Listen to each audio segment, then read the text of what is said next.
Hello, नमस्ते सर्वांना. श्री स्वामी समर्थ. चला, आजचा ब्लॉग जरा वेगळाच होणार आहे आणि ते मी माझ्या स्वप्नांबद्दल सांगणार आहे. खूप दिवसाचा मला हा ब्लॉग बनवायचाच होता. तर म्हटलं चला माझं स्वप्न काय होतं ते तुमच्याशी शेअर करावं. तर माझं स्वप्न म्हणजे शिलाई मशीन. का तर शाळेत एवढं माझं डोकं चालत नव्हतं आणि शिक्षणाची एवढी आवडही नव्हती तशी म्हणायला गेलं तर. पण कसं होतं परिस्थितीनुसार आहे ना आपल्याला काही ना काहीतरी कला शिकली पाहिजे आणि कुठल्याही कलेने माणूस उपाशी राहत नाही एवढं खरं आहे बरं का. तर मी प्रत्येक ताईला सांगेल, की तुम्ही कुठली तरी कला नक्की शिका आणि ही कला ओळखणं घरातल्या माणसांचं काम असतं बरं का, आई-वडिलांचं आणि जे आपले कोण जवळचे असतील त्यांचं.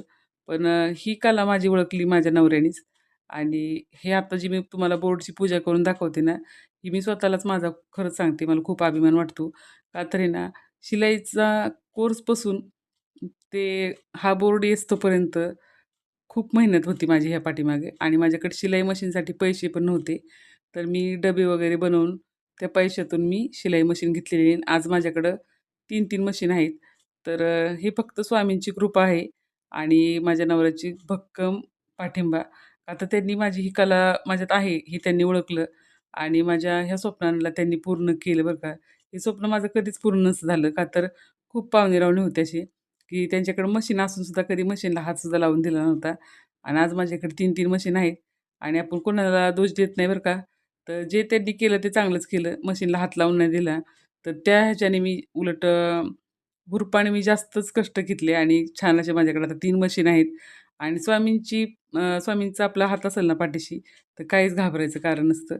आणि अशी स्वप्न माझं तर छोटं स्वप्न होतं. पण तुम्ही सुद्धा अशी छान-छान स्वप्न पाहत जा आणि आपल्या नवऱ्याची साथ आहे ना खरंच खूप महत्त्वाची बरं का. खूप लाख मोलाची असते साथ. कसं असतं हे स्वप्न आहे ना आई-वडील पाहतात मुलांसाठी.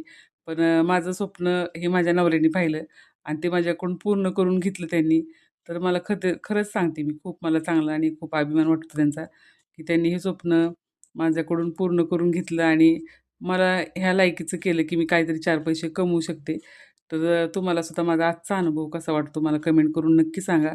आणि प्रत्येक दादाने ना आपल्या बायकोच्या पाठीशी कायम असं उभं राहा, की तिला सुद्धा काही ना काही करण्याची इच्छा झाली पाहिजे. तर आणि माझी थोडीशी छोटीशी कहाणी मी तुमच्यासोबत शेअर केली. तर तुम्हाला कशी वाटली कमेंट करून नक्की सांगा. नवीन असाल तर लाईक, सबस्क्राईब, कमेंट नक्की करा.